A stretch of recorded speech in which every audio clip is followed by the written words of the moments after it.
ஒரு ஆள் இருந்தான், நிறைய பணம் சம்பாதிச்சான். ஆனால் செலவு பண்ண மனசு வரல, கருமி. அவன் என்ன பண்ணான், சேர்த்த பணம் பூராவையும் ஒரு மரத்தடியில் புதைச்சி வச்சுருந்தான். வாரத்துக்கு ஒரு தடவை அந்த மரத்தடிக்கு வருவான், புதைச்ச இடத்த ஆவலோடு பார்த்துக்கிட்டு இருப்பான், அதுக்கப்புறம் போயிடுவான். அவ்வளவுதான். ஒரு நாள் ஒரு திருடன் வந்தான், இவன் புதைச்சி வச்சுருந்ததெல்லாம் எடுத்துகிட்டு போட்டான். இது தெரிஞ்சு போச்சு.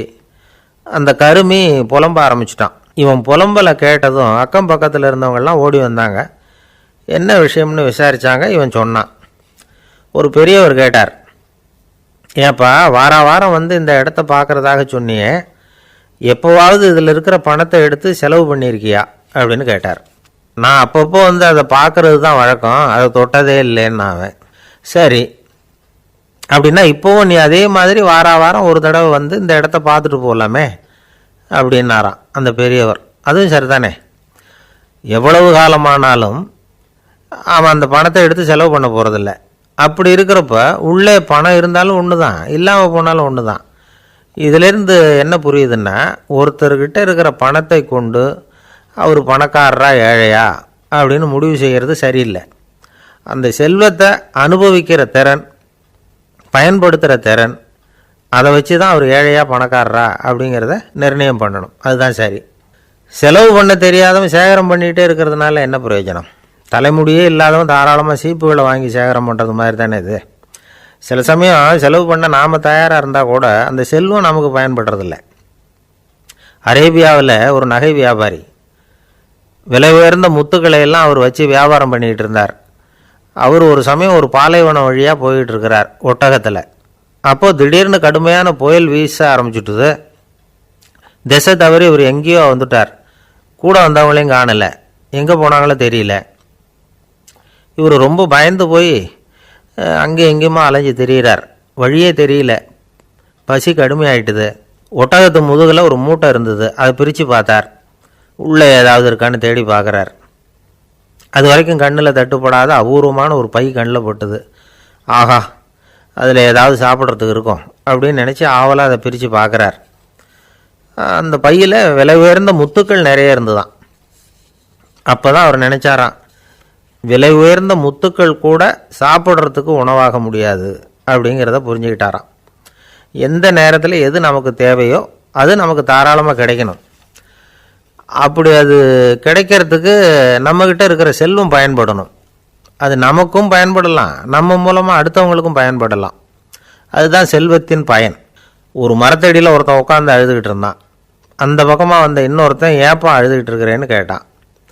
இந்த இடத்துல தான் பூமிக்கு அடியில் பணம் இருக்குது, புதைச்ச இடம் தெரியல, அதான் அழறேன் அப்படின்னா. நல்லா ஞாபகப்படுத்தி பாரு, எந்த இடத்துல புதைச்ச அப்படின்னு கேட்டான் இவன். அது எப்படி எனக்கு தெரியும், புதைச்சி வச்சிருக்கிறவன் நான் இல்லையே, எங்கள் எழுத்த விட்டுக்காரன் அப்படின்னானா இவன். அந்த ஆள் என்னை கண்ணா புண்ணான்னு திட்டிவிட்டான் சார், அதை நினச்சா எனக்கு ரொம்ப வருத்தமாக இருக்குது அப்படின்னு சொல்லி கவலைப்பட்டார் ஒருத்தர். இதில் கவலைப்படுறதுக்கு என்ன இருக்குது அப்படின்னார் ஒரு பெரியவர். அவர் ஒரு மகான். என்ன சார் இப்படி சொல்கிறீங்க, ஒருத்தர் நம்ம பார்த்து திட்டுனா வருத்தமாக இருக்காதா அப்படின்னார். அது எப்படி வருத்தமாக இருக்கும், திட்டுறதுங்கிறது என்ன, அது வெறும் சத்தம் தானே அப்படின்னார் அந்த பெரியவர். நம்ம ஆளுக்கு தலையை பிச்சுக்கலாம் போல் இருந்தது. இருக்காது அப்படின்னா நமக்கே அப்படி தானே தோணுது. அந்த பெரியவர் சொல்கிறது ரொம்ப பெரிய விஷயம். அதை நாம் புரிஞ்சிக்க முயற்சி பண்ணலாம்னா நடைமுறை வாழ்க்கைக்கே அது ஒத்து வர்றது மாதிரி தெரிய மாட்டேங்குது. இருந்தாலும் அந்த பெரியவர் அதுக்கு என்ன தான் விளக்கம் கொடுக்குறாருன்னு பார்ப்போமே. ஒரு ரயில் போயிட்டுருக்கு, அதில் ஒரு சாது போயிட்டுருக்கார். அந்த ரயில் வந்து அவர் ஹரித்வாரம் போயிட்டுருக்கார். அவர் ரயிலில் ஏகப்பட்ட கூட்டம். நம்ம ஊர் ரயில் கேட்க வேணும், டிக்கெட் வாங்கிட்டு கொஞ்சம் பேர், வாங்காத கொஞ்சம் பேர். அது என்னத்துக்கு அனாவசியமாக டிக்கெட் அப்படிங்கிற நினப்பில் பாதி பேர். இந்த கூட்டத்துக்கு மத்தியில் அந்த சாதுவும் போயிட்டுருக்கிறார். உட்கார்றதுக்காக இருந்த இடத்துல ஒரு ஆள் படுத்துருக்கிறான், கொஞ்சம் முரட்டு ஆசாமி. அவன் கால் பக்கத்தில் கொஞ்சோண்டு இடம் பாக்கி இருந்தது. அந்த இடத்துல இந்த சாது உட்காந்துருந்தார். மெதுவாக உட்காந்துக்கிட்டார் போய். ஆனால் அந்த ஆள் ராத்திரி பூரா இவரை காலால் உதச்சிக்கிட்டே இருக்கிறான். அது இவருக்கு ரொம்ப அவமானமாக பட்டுது. அதனால் துக்கம் ஏற்பட்டது. இருந்தாலும் அதை ஒரு மாதிரியாக சகிச்சுக்கிட்டே இவர் வந்து சேர்ந்தார். பொழுது விடிஞ்சது. அந்த சாது ஹரித்வார் வந்து சேர்ந்தார். அங்கே ஒரு பெரிய ஞானியை சந்தித்தார். ராத்திரி ரயிலில் அந்த ஆள் உதைச்சதையும் அதனால் தனக்கு ஏற்பட்ட துக்கத்தையும் இந்த சாது அந்த ஞானிகிட்ட சொன்னார். சொல்லிவிட்டு, ஏன் சுவாமி, எனக்கு துக்கம் ஏற்பட்டதே அது தப்பா அப்படின்னு கேட்டார். தவறு தான்னார் அந்த ஞானி. உனக்கு இன்னமும் தேக அபிமானம் போகலைங்கிறது தான் அது காட்டுது. அஷ்டாவக்ரர் என்ன சொல்கிறார் தெரியுமா? உண்மையான ஞானி யாராவது தன்னை வந்தனை செய்தால் அதற்காக சந்தோஷப்பட மாட்டார், யாராவது நிந்தனை செய்தால் அதற்காக வருத்தப்பட மாட்டார் அப்படின்னு சொல்கிறார். நிந்தனைங்கிறது ஒரு ஒலி தான். தேகாபிமானம் இருக்கிற வரைக்கும் இந்த ஒலி நம்மளை வேதனைப்படுத்தும். நான் தேகம் இல்லை ஆத்மா அப்படிங்கிற நினைவு இருந்தால் இந்த ஒலி நம்மளை பாதிக்காது. மனு என்ன சொல்கிறார் தெரியுமா?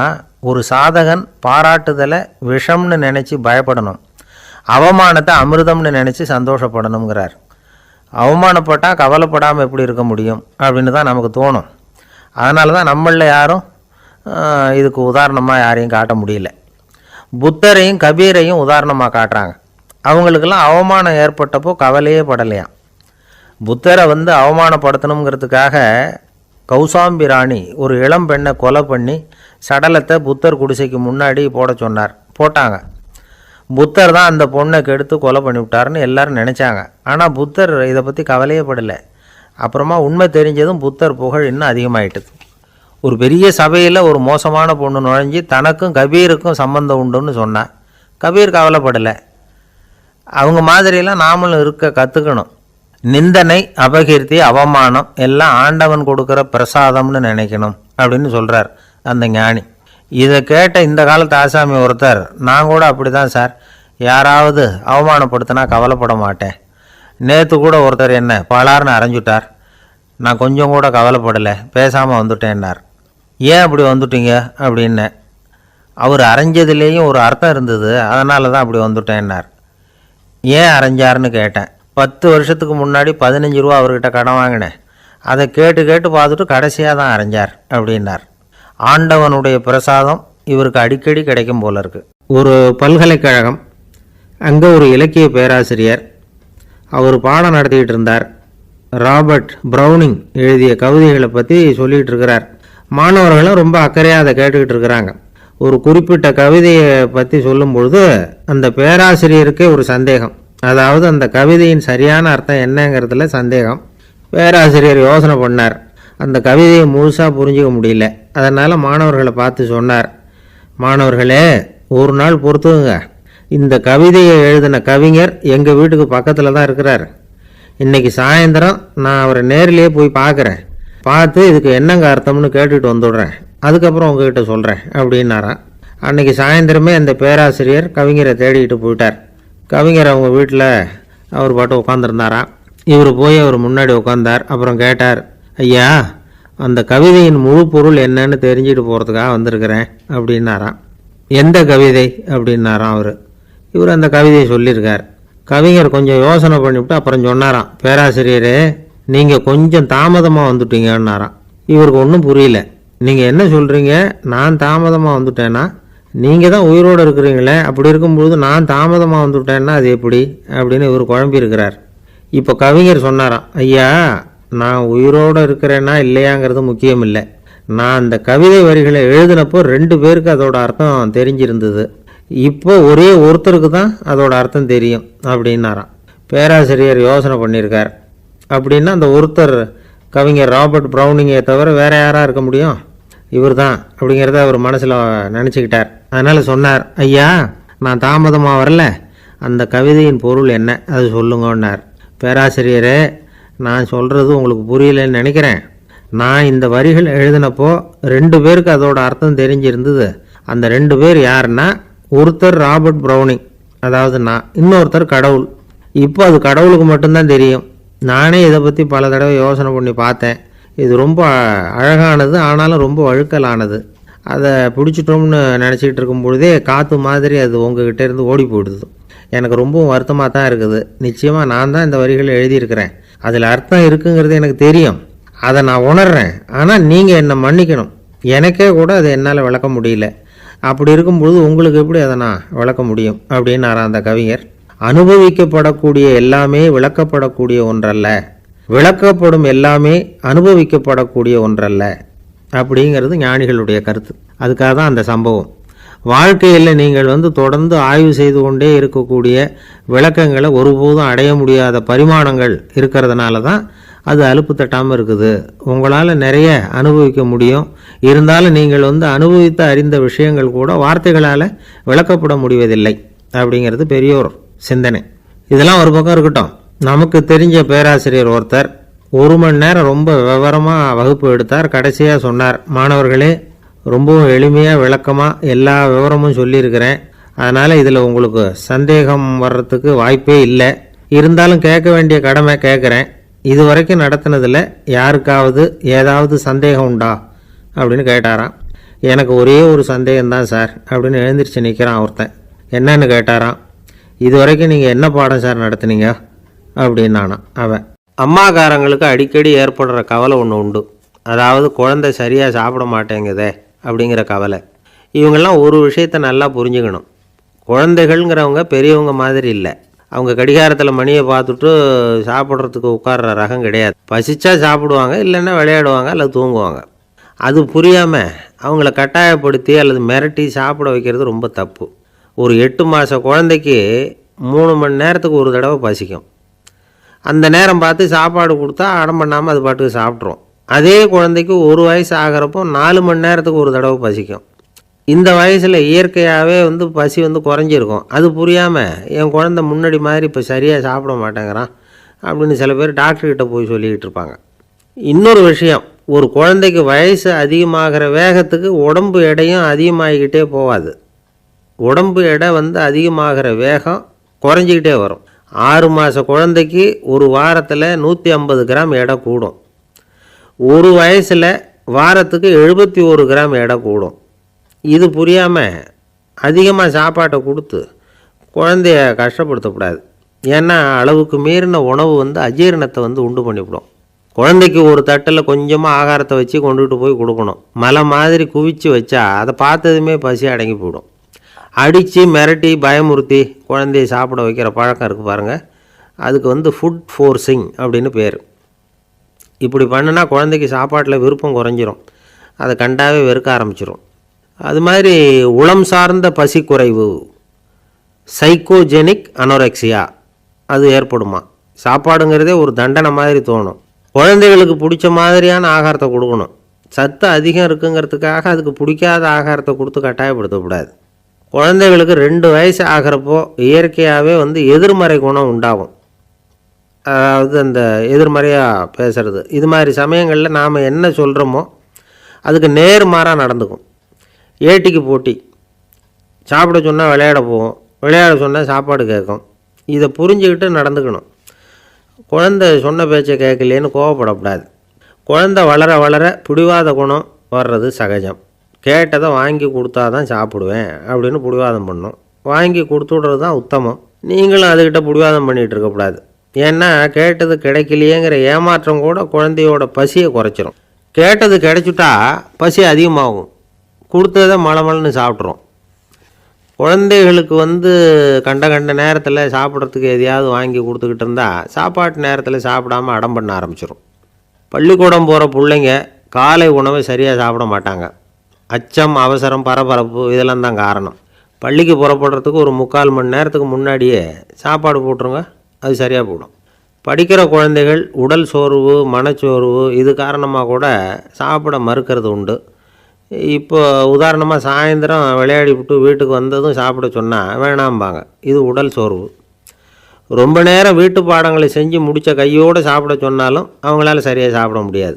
இது உளச்சோர்வு, அதாவது மனச்சோர்வு. இதை தவிர குழந்தைகளுக்கு உடல்நல குறைவு ஏற்பட்டால் கூட சாப்பிட மறுக்கிறது உண்டு. சில மருந்து மாத்திரைகள் கூட பசியை குறைச்சிரும். அதனால் சரியாக தெரிஞ்சுக்கிட்டு குழந்தைகளை சாப்பிட வைக்கணும். அது புரியாமல் கையில் சாப்பாட்டு தட்டை வச்சுக்கிட்டு குழந்தைகளை விரட்டிக்கிட்டு அலையக்கூடாது. ஒரு சின்ன பையன் சொன்னான், எங்கள் அம்மா சாப்பாடு போடுறது தெரிஞ்சால் நான் உடனே வீட்டை விட்டு வெளியில் ஓடி போடுவேன் அப்படின்னா. ஏன் அப்படி பண்ணுறேன்னு கேட்டோம். எங்கள் அப்பா கூட அது மாதிரி தான் சார் பண்ணுவார் அப்படிங்கிறான். ஒரு கணவன் தன்னுடைய மனைவியை அழைச்சிக்கிட்டு ஒரு மனோதத்துவ டாக்டர்கிட்ட வந்தாராம். டாக்டர், எங்களுக்கு கல்யாணம் ஆகி 30 வருஷ காலமாக நாங்கள் ஒரு விஷயத்தில் கூட ஒத்து போனதில்லை அப்படின்னு ஆரம்பித்தார். உடனே அந்த அம்மா குறுக்கிட்டு, அது 30 வருஷம் இல்லை 32 வருஷம் அப்படின்னாங்களாம். சில பேரை இப்படி சொல்கிறது உண்டு, அடுத்தவங்களை அனுசரித்து நடந்துக்க தெரியல, அவன் என்ன சார் மனுஷன் அப்படிம்பாங்க. சக மனிதர்களோடு எப்படி பழகிறது அப்படின்னு தெரியாததுனாலேயே பல பேர் இன்றைக்கி சங்கடப்பட்டுக்கிட்டு இருக்கிறாங்க. வசதி வாய்ப்பெல்லாம் சரியாக இருக்கும், ஆனால் வாழ்க்கை சரியாக இருக்காது.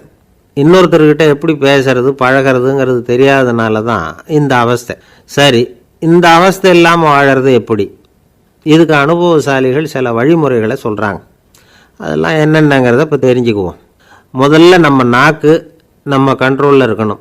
வார்த்தைகளை கொட்டிவிட்டு அதுக்கப்புறம் அள்ள முடியாமல் கடந்து கஷ்டப்படக்கூடாது. எப்படி பேசுகிறோங்கிறதும் முக்கியம், பேசுகிறப்ப எப்படி முகத்தை வச்சுருக்கிறோங்கிறதும் முக்கியம். அன்பாக பேசினாலும் நல்லாயிருக்கும், அப்படி பேசுகிறப்ப ஆதரவாக அவர் தோள் மேலே ஒரு கையை போட்டுக்கிட்டு பேசினா இன்னமும் நல்லாயிருக்கும். ரெண்டாவது விஷயம், இன்னொருத்தர்கிட்ட பேசுகிறப்போ வாக்குறுதிகளை அள்ளி வீசக்கூடாது. கொடுக்குற வாக்குறுதி குறைச்சலாக இருக்கணும். அப்படி கொடுத்த வாக்குறுதியை கண்டிப்பாக நிறைவேற்றணும். நாம் ஒருத்தரை பாராட்டுறோம் அல்லது அவரை பற்றி அபிப்பிராயம் சொல்கிறோம்னா அது ஆக்கப்பூர்வமாக இருக்கணும். நம்ம பாராட்டு அல்லது விமர்சனம் அடுத்தவருடைய முன்னேற்றத்துக்கு உதவுறது மாதிரி இருக்கணும். நாம் சொல்கிறத கேட்டுட்டு அவன் தலையில் கையை வச்சுட்டு உட்காந்துடக்கூடாது. எப்பவும் உற்சாகமாக இருக்கணும், முகம் மலர்ச்சியாக இருக்கணும். மனுஷன் இருந்தால் வருத்தம், கவலை, ஏமாற்றம் எல்லாம் இருக்க தான் செய்யும். அதெல்லாம் மனசில் இருக்கட்டும். அந்த வருத்தமும் கவலையும் ஏமாற்றமும் சேர்ந்துக்கிட்டு நம்ம முகத்தில் இருக்கிற மலர்ச்சியை மூடி மறைக்கிறதுக்கு நாம் இடம் கொடுத்துடக்கூடாது. எந்த விஷயத்தை பற்றி யாருக்கிட்ட பேசினாலும் வெளிப்படையாக பேசணும், திறந்த மனசோடு பேசணும். மூடி மறைச்சி முன்னு மூழ்கிக்கிட்டு இருக்கக்கூடாது. இன்னொருத்தர்கிட்ட பேசுகிறப்போ விவாதம் பண்ணுங்க, அது தப்பு இல்லை, ஆனால் வாதாடிக்கிட்டு இருக்கக்கூடாது.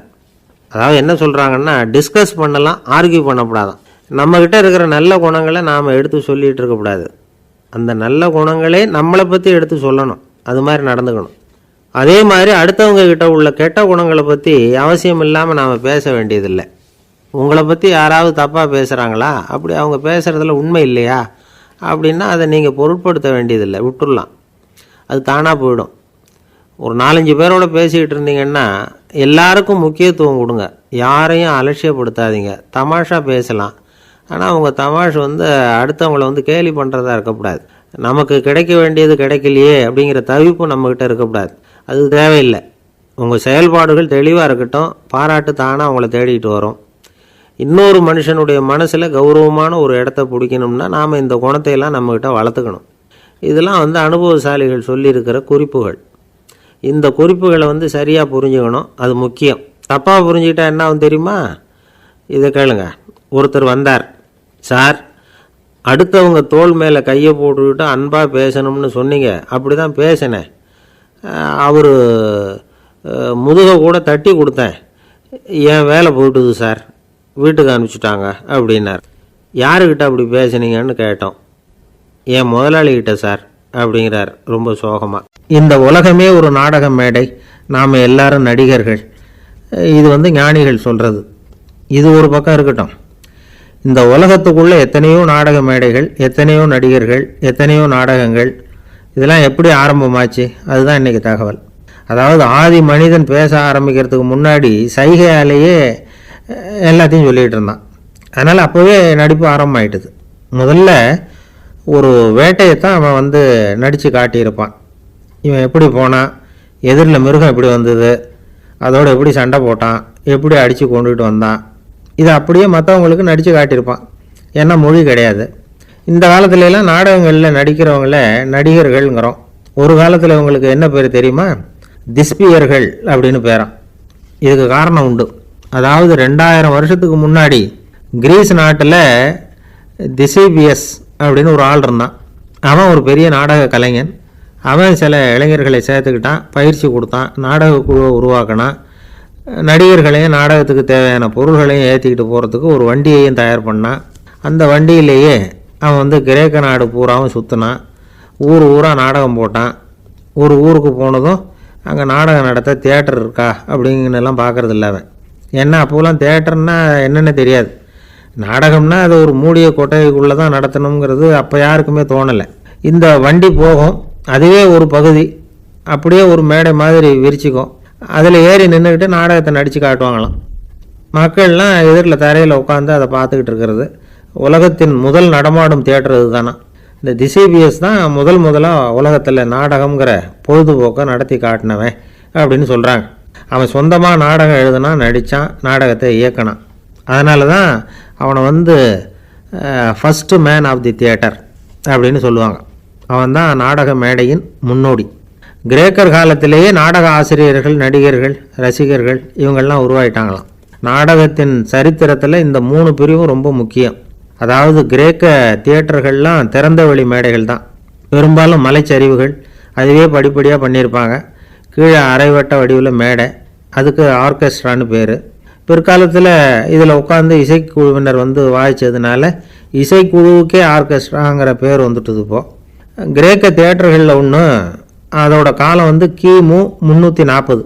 அதை இன்னமும் பாதுகாத்து வச்சுருக்கிறாங்களாம். எபிடாரஸ் அப்படிங்கிற இடத்துல அது இருக்குதான். இன்னமும் அந்த தியேட்டரை பயன்படுத்திக்கிட்டு வர்றாங்களாம். சிறந்த கிரேக்க நாடகங்கள்லாம் அங்கே நடிக்கிறாங்களாம். ஆரம்ப காலத்திலேயே கட்டணம் கிடையாது. அப்புறம் பின்னாடி தான் நுழைவு கட்டணம்லாம் அப்படியே வந்துட்டு தான். நடிகர்கள் பளபளப்பான ஆடைகள் உடுத்தியிருப்பாங்களாம்.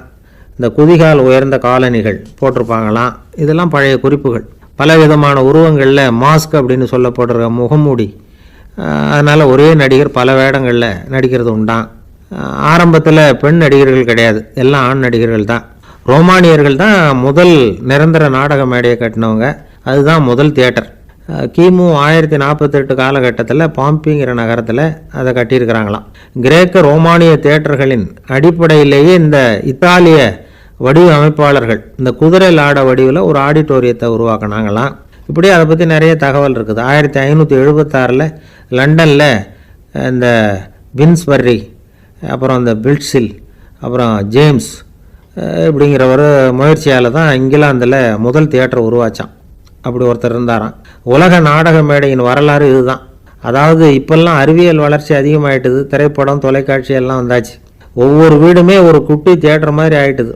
தொலைக்காட்சி முன்னாடி உட்காந்து எழுந்திருக்கவே மனசு வர்றதில்லை. ஒரு அம்மா ஒரு மனோதத்துவ டாக்டரை தேடிட்டு வந்தாங்களாம் இந்த காலத்தில். டாக்டர், எங்கள் வீட்டுக்காரர் எப்போ பார்த்தாலும் டிவி முன்னாடி உட்காந்துக்கிட்டு அதையே வெறிச்சு பார்த்துக்கிட்டு இருக்கிறார், உத்து பார்த்துக்கிட்டு இருக்கார், எனக்கு சந்தேகமாக இருக்குன்னாங்களாம். இது மனக்கோளாறு இல்லைங்க, ஆர்வக்கோளாறு, அவ்வளவுதான், இதுக்காக பயப்படாதீங்கன்னாரான் டாக்டர். அப்படி இல்லை டாக்டர், டிவி ஓடும்பொழுது நாம் எல்லாம் அதை பார்க்குறோம் சரி, ஆனால் அவர் அப்படி இல்லை, டிவியை நிறுத்தினதுக்கு அப்புறமும் அதையே உத்து பார்த்துட்டு உட்காந்துருக்கிறார், அதனால தான் சந்தேகப்பட்டு உங்ககிட்ட வந்தேன் அப்படின்னாங்களாம். ஒரு சின்ன பையன் வந்தான். அவனை பார்த்து ஒரு கேள்வி கேட்டோம். ஏன்ப்பா உங்கள் வீட்டில் அம்மா புத்திசாலியா அப்பா புத்திசாலியா அப்படின்னு. அவன் அலட்சியமாக நம்மளை பார்த்து சிரிக்கிறான். என்ன சார் இது, இந்த காலத்தில் இது கூட தெரியாமல் இருக்கிறீங்களே அப்படிங்கிறான். ஒரு சின்ன பையன் நம்மளை பார்த்து இப்படி கேட்டு விட்டானே அப்படின்னு நினைக்கிறப்போ நமக்கு ஒரு மாதிரி ஆகிடும். அதுக்கப்புறம்தான் இந்த தாத்தா பாட்டிலாம் சொல்கிற ஒரு கதை ஞாபகத்துக்கு வந்தது. அது என்ன கதை தெரியுமா? ஒரு ஊரில் ஒரு அம்மாவும் பிள்ளையும் இருந்தாங்களாம். அந்த மகனுக்கு திடீர்னு தேசாந்திரம் போய் வரணும்னு ஆசை வந்துட்டுது. ஊராக போய் சுற்றி பார்க்கணுங்கிற ஆசை. அந்த அம்மாவுக்கு இது பிடிக்கல. மகனை பிரிஞ்சு இருக்கிறதுக்கு அவங்க மனசு இடம் கொடுக்கல. வேணாப்பான்னு சொல்லி பார்த்தாங்க, அவன் கேட்கல. திடீர்னு புறப்படவும் செஞ்சுட்டான். சரி, இனிமேல் அவனை தடுக்க முடியாதுன்னு முடிவு பண்ணிக்கிட்டாங்க அந்த அம்மா. இருந்தாலும் புத்திசாலித்தனமாக ஒரு யோசனை பண்ணாங்க. மகனை கிட்டத்தில் கூப்பிட்டாங்க. அவங்ககிட்ட சொன்னாங்க, இதை பாருப்பா, நீ தேசாந்திரம் போகிறதுன்னு தீர்மானம் பண்ணிவிட்ட, அதை நான் தடுக்கலை, போயிட்டு வந்துடும். ஆனால் போகிறதுக்கு முன்னாடி எனக்கு ஒரு வாக்குறுதி கொடுத்துட்டு போ அப்படின்னாங்க. போகிறப்போ ராத்திரியாக இருந்தாலும் பகலாக இருந்தாலும் சரி, புளிய மரத்து நிழலில் தான் தங்கணும். திரும்பி வர்றப்போ இரவும் பகலும் நீ வேப்ப மரத்து நிழல்லே தங்கணும் அப்படின்னாங்க. சரி, அப்படியே செய்கிறேன்னு சொல்லி வாக்குறுதி கொடுத்தான் பையன். புறப்பட்டு போனான். போகிற வழியில் புளிய மரத்து நிழல்லே தங்கினான், தூங்கினான். அப்படி போய்கிட்டே இருந்தான். 7ஆவது நாள் அவன் உடம்பு சுகமில்லாமல் போயிட்டுது. ரொம்பவும் பலவீனமாயிட்டான். இனிமேல் நடக்க முடியாதுங்கிற நிலைமை வந்துட்டுது. யோசித்து பார்த்தான். சரி, இதுக்கு மேலே போக வேண்டாம் அப்படின்னு முடிவு பண்ணிவிட்டு திரும்பி வர ஆரம்பிச்சிட்டான். திரும்பி வர்றப்போ வழியில் வேப்ப மரத்து நிழல்லையே தங்கி தங்கி வந்தான். நாளுக்கு நாள் உடம்பு சரியாக வந்துட்டுது. 7ஆவது நாள் வீட்டுக்கு சேர்றான். உடம்பு பழையபடியே கலகலப்பாயிட்டுது. பூர்ண சுகம். தேசாந்திரம் போன பையன் திரும்பி வந்துட்டானே அப்படின்னு அந்த அம்மா ஆச்சரியப்படலை. ஏன்னா அவங்களுக்கு தெரியும் இப்படி ஆகும்னு. பையன் சீக்கிரமாக திரும்பி வரணுங்கிறதுக்காக தான் அவங்க அந்த யோசனையை சொன்னாங்க. என்ன விஷயங்கிறதையும் அவங்களே சொன்னாங்க. மகனே, புளிய மரத்து நிழல் உடம்புக்கு உஷ்ணத்தை கொடுக்கும், சீக்கம் உண்டாக்கும். அதனால் நீ தொடர்ந்து புளிய மரத்து நிழலில் தங்கினாவே நோய்க்கு ஆளாயிட்டதுனால நல்ல பயணத்தை முடிச்சுக்கிட்டு திரும்பி வரணுங்கிற முடிவுக்கு வந்துட்ட. திரும்பி வர்றப்போ நீ தங்கினது வேப்ப மரத்து நிழல், அது உடம்புக்கு குளிர்ச்சியை தரக்கூடியது, நோயை தீர்க்கக்கூடியது. அதனால் சுகமாக வீட்டுக்கு சேர்ந்துட்ட. உன்னோட தேசாந்திர பயணத்தை தடுக்கிறதுக்காக தான் இப்படி பண்ணினேன் அப்படின்னாங்களாம் அந்த அம்மா. பார்த்தீங்களா அம்மாவோட புத்திசாலித்தனத்தை. அப்பாவாக இருந்தால் இப்படியா பண்ணுவார்? ஒரு அப்பா பையன்கிட்ட 10 ரூபா கொடுத்து இதை எடுத்துக்கிட்டு அடுத்த ஊருக்கு போய் அங்கே இருக்கிற மாமா கிட்ட இதை கொடுத்துட்டு வாடா, வழியில் எங்கேயாவது மரத்தடியில் படுத்து தூங்கிவிடாதே அப்படின்னு எச்சரிக்கை பண்ணி அனுப்புனாராம். பையனுக்கு எச்சரிக்கையாக வாழறது எப்படிங்கிறத கற்றுக் கொடுக்கறதுக்காக இப்படி பண்ணார். அவன் பணத்தை வாங்கிக்கிட்டு போனான். அப்பா சொன்னதை மறந்துட்டு ஒரு மரத்தடியில் படுத்து தூங்கிட்டான். அவனுக்கு தெரியாமல் அவன் பின்னாடியே போன அப்பா அவன் கையில் இருந்த அந்த 10 ரூபாயை நைஸாக எடுத்துகிட்டு வந்துட்டார். அவன் பையில் தானே வச்சுருந்தான், அது தெரியாமல் எடுத்துகிட்டு வந்துட்டார். அவன் தூங்கிக்கிட்டு இருக்கான். எடுத்துகிட்டு ஒரு மறுபடியும் வீட்டுக்கு வந்துட்டார். பையன் முழிச்சுக்கிட்டு பையை தடவி பார்க்குறான், பணத்தை காணும். அழுதுகிட்டே திரும்பி வந்தான். அப்பா கிட்ட விஷயத்த சொன்னான். அப்பா சிரிச்சுக்கிட்டே சொன்னார், அதுக்கு தான்ப்பா ஆரம்பத்திலேயே எச்சரிக்கை பண்ணினேன், இனிமேலாவது நீ ஜாக்கிரதையாக இருக்கணும் அப்படிங்கிறதுக்காக தான் இப்படி பண்ணினேன். அந்த பணம் எங்கேயும் போயிடலை, நான் தான் அதை உனக்கு தெரியாமல் எடுத்து வச்சிருக்கிறேன். இதோ பாரு அப்படின்னு சொல்லிட்டு சைடு பாக்கெட்டில் கையை விட்டா அது ஓட்டையாக இருக்குது. அதை எவனோ ஏற்கனவே கத்திரிச்சு எடுத்துகிட்டு போட்டான். இப்போ அப்பா முகத்தில் அசடு வழிஞ்சுதான். ஒரு அரசனும் அமைச்சரும் ஒரு நாள் ரொம்ப சாவகாசமாக பேசிக்கிட்டு இருந்தாங்களாம். அரசன் அமைச்சரை பார்த்து ஒரு கேள்வி கேட்டிருக்கார். ஏங்க அமைச்சரே, ஆசை இல்லாத ஒரு மனுஷனால் இருக்க முடியுமா அப்படின்னு. ஏன் முடியாது, துறவி அப்படிங்கிறவங்கெல்லாம் அப்படிப்பட்டவங்க தானே அப்படின்னாராம் அமைச்சர். அவங்கெல்லாம் உண்மையிலேயே ஆசையை விட்டவங்க தானா அப்படின்னு கேட்டாராம் ராஜா. அப்படி தான் இருக்கணும் அப்படின்னாராம் அமைச்சர். அப்படின்னா ஆசையே இல்லாத ஒரு உண்மையான துறவியை நான் பார்க்கணுமேன்னார். அது என்ன பிரமாதம், அதுக்கு நான் ஏற்பாடு பண்ணுறேன் அப்படின்னு விட்டார் இவர். சொல்லிவிட்டு உடனே புறப்பட்டு போனார். அங்கே தேடினார். அப்புறம் தான் அவருக்கு புரிஞ்சுது உண்மை துறவியை கண்டுபிடிக்கிறது எவ்வளவு கஷ்டமான காரியம்னு. இருந்தாலும் ராஜா கிட்ட சொல்லியாச்சே உண்மை துறவியை காட்டுறேன்னு. இப்போ என்ன பண்ணுறது? ராஜா கிட்ட சொன்னபடி நடக்கலைன்னா அவருக்கு கோபம் வந்துடும். அமைச்சர் ஒரு யோசனை பண்ணார். அவருக்கு ஒரு வழி தெரிஞ்சுது. அதுதான் சரின்னு முடிவு பண்ணார். அதாவது அந்த ஊரில் அவருக்கு தெரிஞ்ச நாடக நடிகர் ஒருத்தர் இருக்கிறார், நல்லா நடிப்பார். அவரை போய் பார்த்தார். இதை பாருப்பா, எனக்காக நீ ஒரு காரியம் செய்யணும்னார். என்னன்னு கேட்டார் அவர். நீ ஒரு துறவி மாதிரி கொஞ்சம் நேரத்துக்கு நடிக்கணும். ராஜா உன்னை பார்த்துட்டு போகிற வரைக்கும் நடி, அது போதும். அதுக்காக உனக்கு 10,000 ரூபா தரேன் அப்படின்னார். அவர் எந்த காலத்தில் இவ்வளவு பணத்தை மொத்தமாக பார்த்துருக்கார். அதனால் உடனே சரின்னு ஒத்துக்கிட்டார்.